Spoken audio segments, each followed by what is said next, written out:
In Israel, we had the first two socially responsible social reporting shrouds that Raya and Nava I think, mentioned yesterday, which was a major thing. Nobody really understood what this issue is about. Raya tells a story about being in a conference here in the States, seeing those social responsibility reports, coming back to Israel, asking consultants to help her do the report. Nobody really understood what it is. And then Noam Gressel, who by chance sits here, did the first environmental report to Aged, the largest bus corporation in Israel.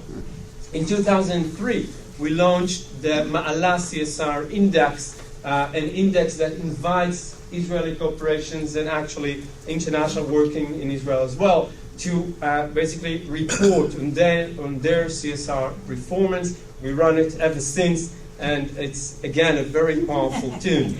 I think this picture talks for itself,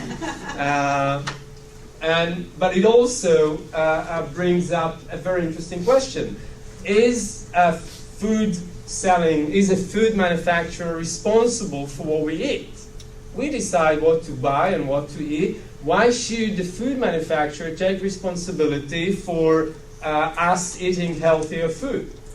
But that's apparently the case, and that's, I think, a lot of the point of corporate social responsibility. Not just thinking about your own immediate effect in your financial reports and you know what you do, but also how do you affect your consumers, your community, your employees, etc., etc.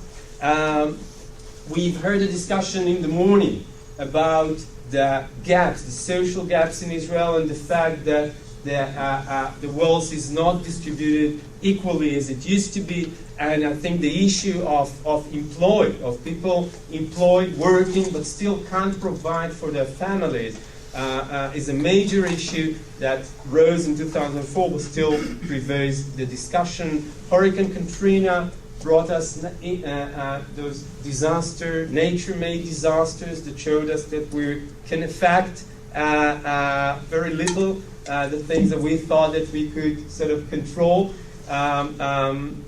And we see General Electric launches eco-friendly line, Eco-Imagination, if you know the line. In Israel, we saw, and I think it's a major thing, we saw again some more corporate responsibility reports and the launch of the Ma'ala CSR Index on the Tel Aviv Stock Exchange. You can now actually invest on the Tel Aviv Stock Exchange on social responsible companies, but also the miracle, as we called it, in the main landfill of Israel, for anyone who's been to Israel and remember landing in Ben Gurion Airport, this man-made mountain of garbage, basically. The decision to turn it into a park, I think, is a major point in Israel's environmental policy, and we'll see with years to come whether the promise is actually sort of being fulfilled. I was lucky enough to be involved with that, so I couldn't, of course, not relate to that. 2006, the Second Lebanon War showed Israel and Israeli corporations, again, the need for solidarity, the need to support the community, and I think more than that, Israeli corporations, I think for the first time really emotionally understood the connection between communities and corporations, the connection between corporations and civil society. And the ties that were made were brought to use during the Second Lebanon War, but also I think, kind of lead us now to a better understanding in Israel to the need to cooperate between the three sectors, the government, corporations, and civil society, non-for-profits, etc.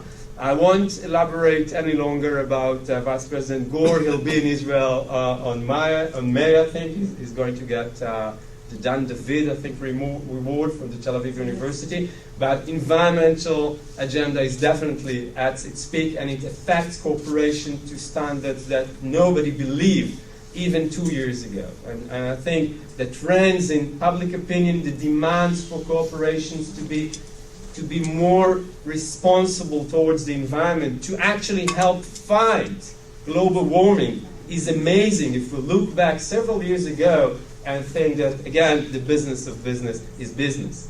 And we come to 2007 and we basically see the reality as we knew it basically changing. I put Israel in brackets because I wanted you to be the judge, and we can definitely, we have quite a lot of information and data after this very interesting day, whether Israel is part of this global trend or not.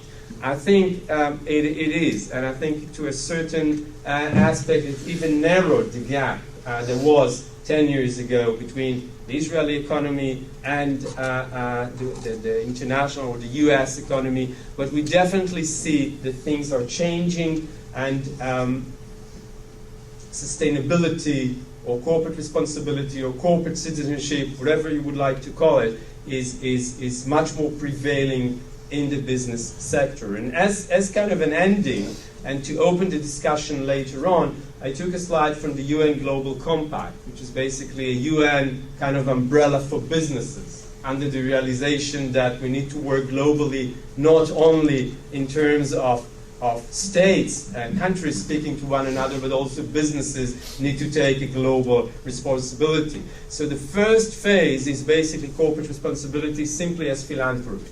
We're giving back to the community for helping us to achieve our success. That usually has a very low strategic impact on the company, but still provide funding and skills for a community, sort of usually raises employees' satisfaction with the company, public trust in corporations, etc. So it's a good thing. But the next step is definitely having CSR as risk management. Things much more strategically, doing a lot about compliance, and compliance not only in the sense that we have to do it, but also something that will enable the companies, the corporate sustainability towards, years to come. And this has much more impact on the company, sort of tackling issues of environment, of workplace, of human rights, things that we have seen as from the other hand, as scandals and demands on corporations to do more. And of course, the last stage, and I was talking to someone here at one of the breaks, the last stage is CSR's value creation. Saying my mission is to make money, because that's the mission of a business. But my mission is also to contribute to society in the ways that at first I do business, but also in the product that I'm producing. And here you have hybrid cars, or renewable energies, or healthy food, or microfinance, giving credit to the poor, etc., etc. All those new business models that sort of take us to the next generation of businesses, saying if we started by the businesses as sort of creating wealth and employment, now we want to achieve much more than that at the way the businesses is doing business. So I'll stop here and